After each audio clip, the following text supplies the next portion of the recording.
کو جو پاکستان کا تحفظ کرنے والا ادارہ ہے پاکستانیوں کی، جس میں جو پاکستانیوں کا تحفظ کرنے کا ادارہ ہے، آج آپ نے ان کو ایسا ناجائز استعمال کیا ہے، اور وہ بھی جا کے دارالحکومت میں. تو یہ آپ کا خیال تھا کہ لوگوں کا اس سے خوف سے مزید غلامی میں دب جائیں گے.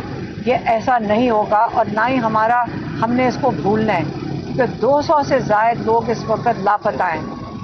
یہاں پہ حکومتی جو لوگ ہیں، شاید انہوں نے اخبار میں بھی پڑھا ہے کہ یہ کہہ رہے ہیں کہ گولی بھی نہیں چلی، لیکن یہ وقت بدل گئے ہیں. انہوں نے بات کی جنرل ڈائر کی. وہ وقت تھا 1 صدی پہلے، جب انہوں نے کوئی 139 لوگوں کو مار دیا تھا جلیانوالہ باغ میں. لیکن کہتے ہیں کہ آج اگر 1 صدی کے بعد جنرل ڈائر کی جو یہ